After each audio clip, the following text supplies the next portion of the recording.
Hello guys, so good evening. Ayan. Ito merong pinasa sa atin na motherboard ng Asus laptop. Ano? So yung problema nito, deadboard siya.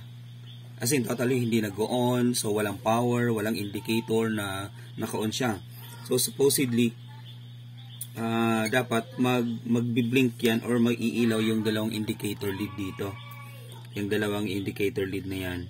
Kapag sinaksak natin siya sa charger. Now, ito yung charger niya. So, sinaksak ko na siya. Tingnan natin kung okay ba yung charger. Check muna natin una yung charger. So, doon tayo sa 200 volts. Kasi 19.5 or ano to 20. Minsan na 22 yan. So, dapat 200 yung gamitin natin when it comes to voltage checking. Yan, pakita ko lang sa inyo ano ba yung ginagawa ko dito. Yan. So, nakaset siya sa 200. Kita ba? Kita ba yan? Yan, then check natin. Negative, then positive. So, mayroon siyang 19.3. Ayan. So, ibig sabihin, walang problema sa kanyang charger. Now, ganito. Set natin siya sa continuity.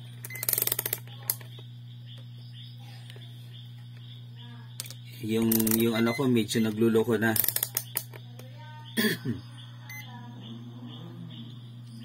Okay.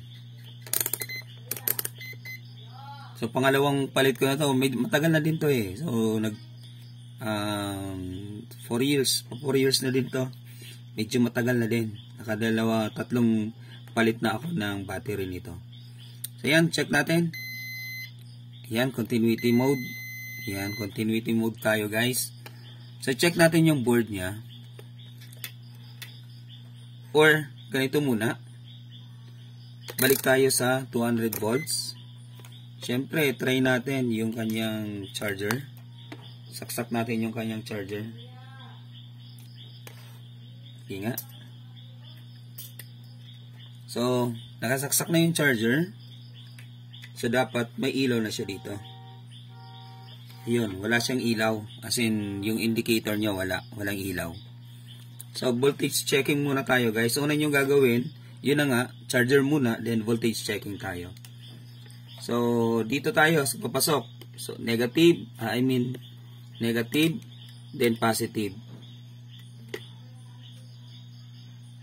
Tingnan natin kung mayroong 19 volts.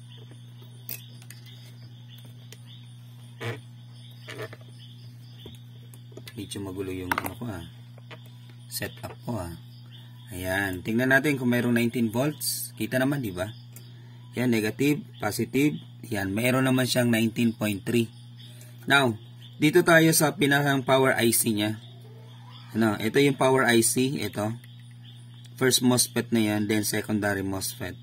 So, check natin. Meron naman siya papasok. Mayroon siya papasok dito sa charging IC na to. Power IC na to. Papasok yung first MOSFET natin. Meron siyang 19 volts. Ano? Then, paglabas niya, yung outgoing niya, so wala na siyang 19 volts. Ayan, wala nang 19 volts. Dito sa secondary MOSFET, wala na din yan dyan papasok. So, ibig sabihin, dito pa lang, binablock niya na agad. So, kinat niya na agad yung pagpasok ng kuryente papunta sa buong board. So, dito pa lang, binablock niya na agad. So, kasi, may naramdaman siya or sabihin na natin, may na-detect siyang mayroong problema or mayroong shortage. Now, how to trace shortage? Shorted. Yan. Sorry naman. So, may nag-correct sa akin, sabi niya, shorted sir, hindi shortage. Kasi yung shortage, pera yun. Tama naman, shorted. So, shorted. Yan, shorted. So, yung shorted dito, yan. So, hanapin natin. Paano ba malaman? Yan. Paano natin malaman yung shorted? So, una, pwede mo naman itong baklasin. Then, i-jump mo. Kung mawala yung 19, ibig sabihin, wala dito yung problema.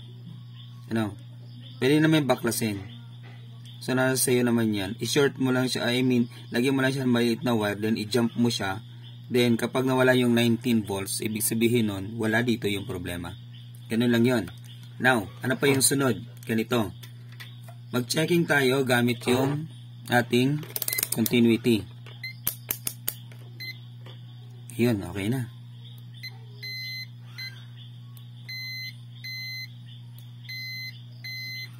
Dapat makita natin tama.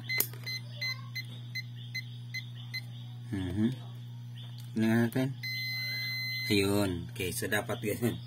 Sige. I-check natin yung mga MOSFET kung talagang ito, for example, ito, yung first MOSFET niya, yung power IC niya, kung talagang siya yung may problema. Check natin. So dapat tutunog yan. So wala naman ano. Meron siyang respond, meron siyang number 0.512 yan.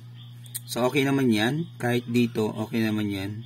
Kahit dito tayo mismo sa board sa negative din sa positive part nito. So walang problema, hindi naman siya tumutunog eh. So dapat ganyan dapat ano. Ito, try natin yung secondary MOSFET. Wala namang problema. Yung ibang MOSFET sa board, try natin. Wala naman.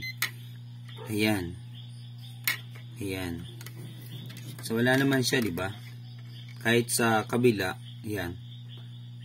Usually kapag mga ganito mga capacitor lang yung problema niyan. Yan, okay naman, good naman, di ba? Yan. Good naman, di ba? Yan. Yan. Now, check natin yung mga capacitor. Capacitor dito, for example, dito, yan. Okay naman, good naman. So, tsatsagaan nyo lang talaga ang hahanapin kung saan ba yung may shorted. So, parang dito, ayan o. Yan, meron na dito. Sa dalawang ito. Kahit baliktarin mo yan, shorted yan. Ayan, di ba? Dito. Kita pa ba? So, sana nakikita ninyo ha. Gabi ngayon, kaya medyo, ayan, dito, shorted din. Capacitor yan guys. Hindi naman pala. Yan, chine-check lang natin kung saan ba yung shorted. Yan. Okay naman. So, doon sa parting yan, dito. Try natin dito. Take note ha, yung mga MOSFET, walang problema. So, kapag walang problema yung mga MOSFET, so ibig sabihin wala doon yung problema niyan. Ganun lang yung kasimple. Check natin to. Yan. Check natin dito. Ayun. Short. Yan o. Yan, may shorted siya o. O, baliktarin natin ha. Baliktarin natin. Yan. Yan. Then dito. Okay naman. So dito, ito to, shorted ha. Shorted. Try natin dito. Dito. Ayan, shorted siya dyan, oh. Ayan, oh. Halos apat na. 1, 2, 3, and 4. Apat na yung shorted. Try natin dito. Yung mga malalaking capacitor lang. Dito. Okay naman. Dito. Okay naman. Dito, guys. Okay naman. Walang problema dyan. Dito naman. Ayan o. Shorted o. Shorted. Yan. 1, 2, 3, 4, and 5. Shorted sila. Ito pa pala. Okay pala to. Sorry naman. Yan o. Then dito sa kabila. Dito naman sa kabila. Itong dalawang ito. Yan. So, 7. Now, yung 7 yun, pwede nyong bungkalin yan lahat. Lucky pick na lang yung gagawin nyo. Lucky pick. For example, dito. Ha? So, yun ha. Shorted sila lahat ha. Shorted. Yun. 7. Yung shorted. Ngayon, ang gagawin ko, magbubungkal muna ako ng 2. Dito. Ito. Bubungkalin ko muna itong 2 ito. Yan. Yan. So, bubungkalin ko muna to. Yan ha. Take note. Yung board na to, pinasa lang sa atin at pinapaayos. Kasi hindi makuha yung problema. Ito. Wala na akong naubusan ako ng liquid flux. Kaya ito na muna. Balik ako dito sa pinakang old kong flux. Ayan, lagyan ko muna siya dyan. So bubungkalin ko muna tong dalawang ito. So lucky pick lang tayo ha. Ito na. Medyo mahina yung aking soldering iron. Kaya ano na lang tayo para mabilis.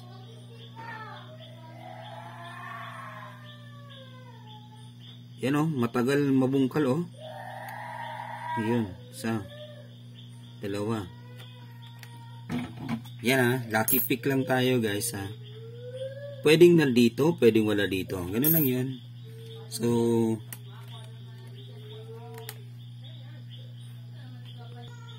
okay. Yan, medyo nagluloko yung aking tester.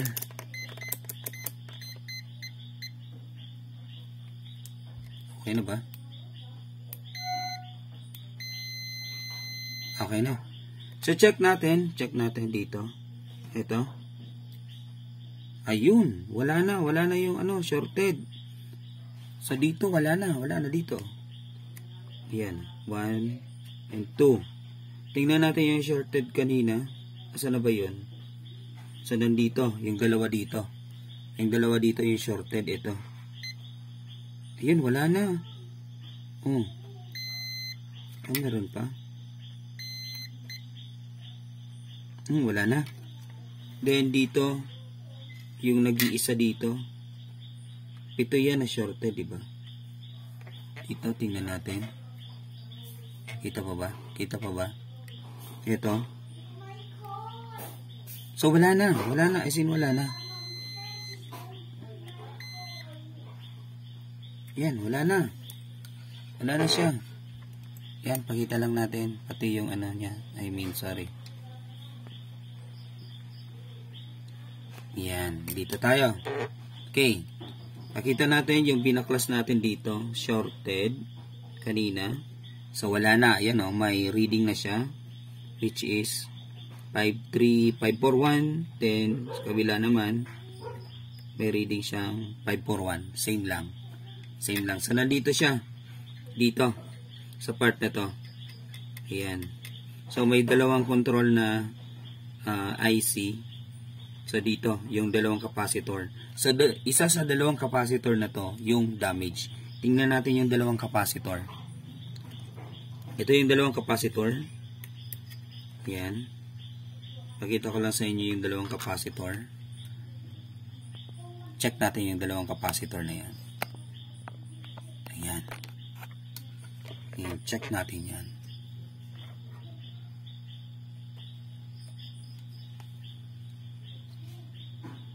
Check natin yung dalawang capacitor. Kita pa naman, diba?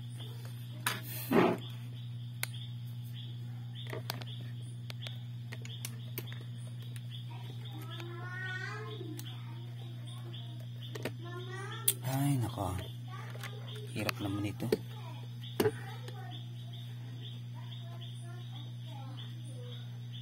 Masyado na kasing pinalaki.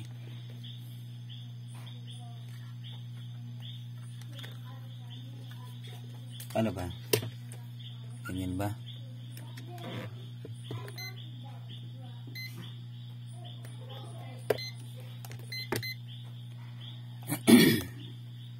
Okay, dito na lang tayo mag-check.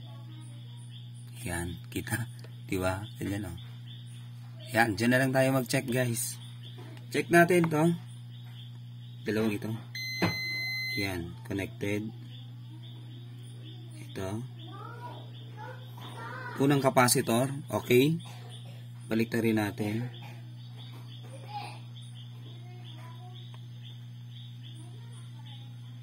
So wala. Pangalawang capacitor. Ayun guys, ito yung problema. Tingnan nyo. Ayan yan yung problema. Itong pangalawang capacitor yung problema natin. Yan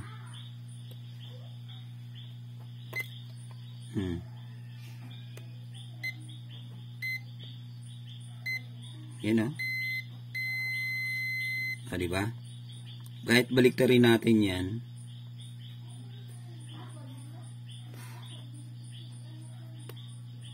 Uy. Yun oh. Diba? Yung isa naman, yan yung busted, yung shorted. Ito naman, good naman to. Good naman to. Wala lang siyang reading. Pero good yan. Yan. So, tanggalin lang natin yung isang yon. Then, ibalik natin tong isang ito. So, let's go back here dito. Balik tayo. Balik lang natin yung isang capacitor. Kita pa ba?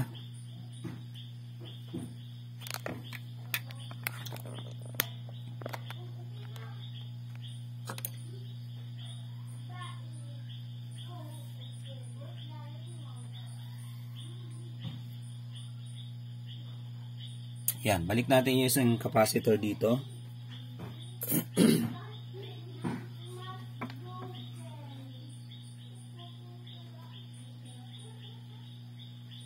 Then, titingnan natin kung short or shorted pa ba siya.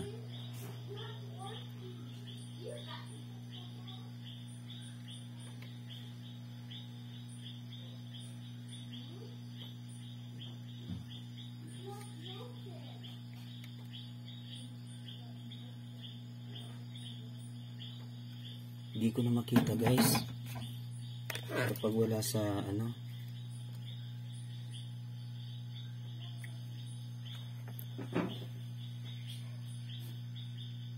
Yan. Hindi ko na masyado makita eh. Kaya kailangan natin ng ating microscope.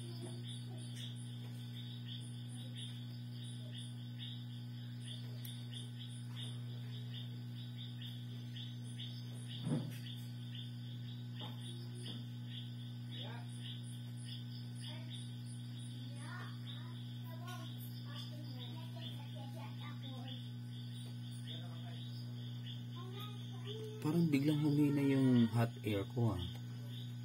Hindi kayang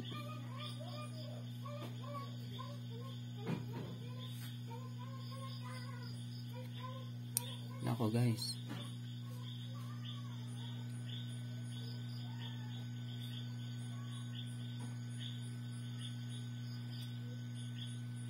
Pati yung hot air ko ata may problema na eh. Tagal oh.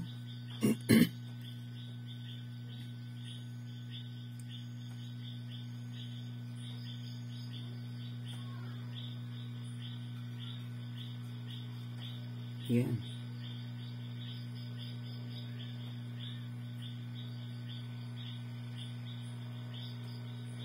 Okay.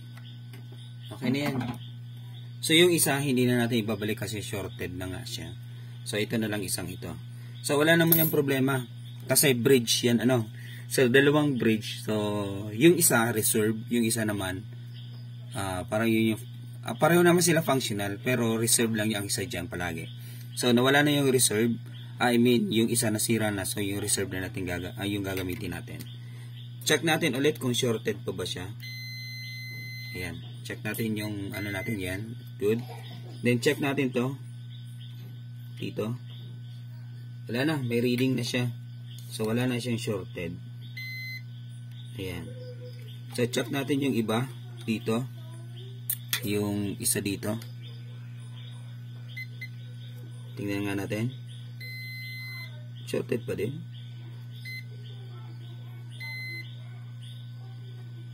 Ayan, wala na. Dito.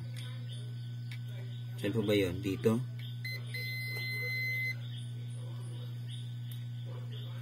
Wala na. Wala na.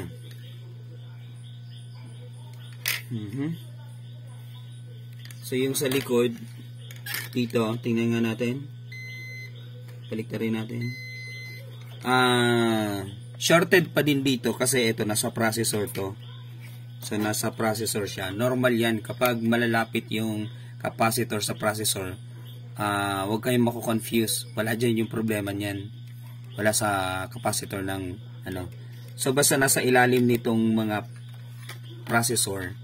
So yan. kung ano kayo dyan, encounter kayo ng shorted, so huwag nyo munang papakialaman yan, hanapin nyo yun sa palibot nya. So yun yung pwedeng problema. Ano, yan, sige, check na nga natin, pwede na ba? Pwede na ba siya? Sige, try nga natin. So dapat umilaw na to, di ba? So tingnan natin. Saksak. Ayun, umilaw na nga, guys. O, di ba? Ayan o, kita nyo?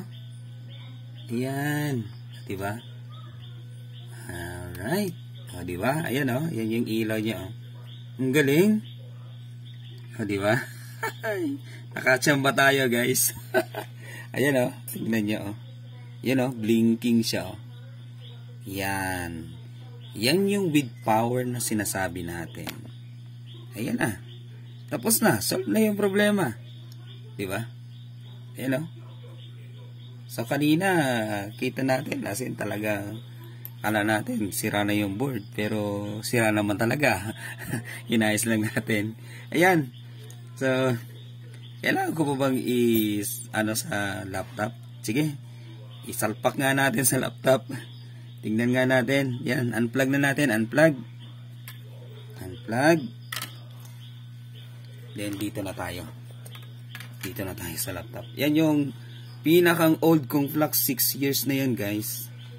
Ang pinakang una kong flux na ginagamit. Hindi maubos-ubos. 6 years na yan. Yan, salpak na natin siya dito. Tingnan nga natin.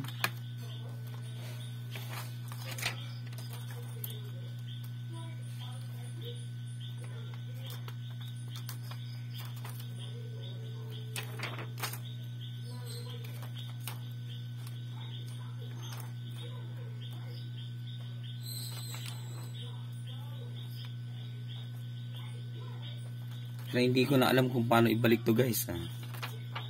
Nawala na ako dito. Sana ba to? Paano na to?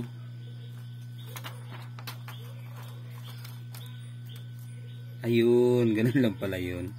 Ayun pala. Okay. Nice. Sige.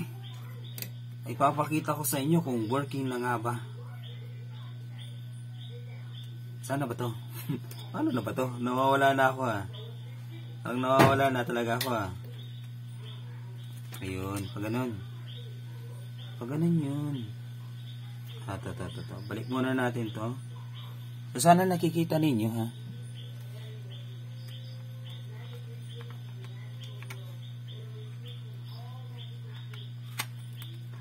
Gusto ko lang makita kung talagang totally working na siya. Gusto ko din ipakita sa inyo. So basta tandaan nyo lang yun kapag mga capacitor yung may mga problema, kapag sila yung mga shorted, so wag na kayong maghanap ng iba pang problema. Nasa capacitor lang yan, guys. Nasa capacitor lang ang problema yan. Normally and usually yung nagkakaproblema dyan talaga palagi ay yung mga capacitor. Wala nang iba yan.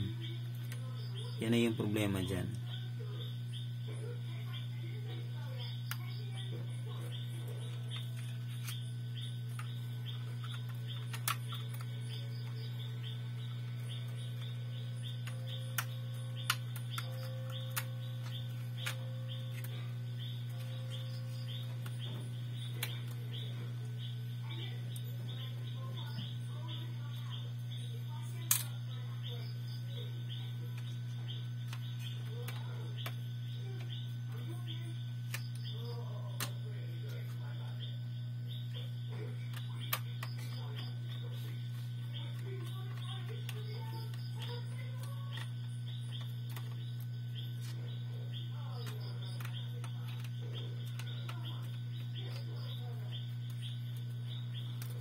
Parang hindi naman yan dyan Tignan muna natin, ibalik yan. Tingnan muna natin kung working ba talaga siya o hindi. O hindi. Yun lang.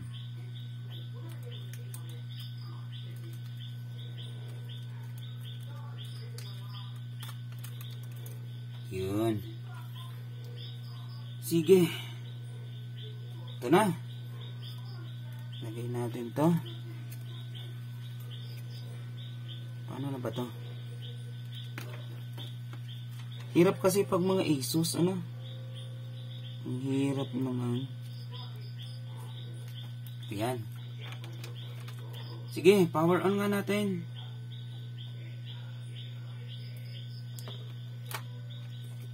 Ayun, umilaw na siya, oh. Yun. And nag-display na siya, guys. Asus. Yan. Di ba? Oh, di ba? No power, from no power to with power. Yan, working na. And may display na siya. Alright.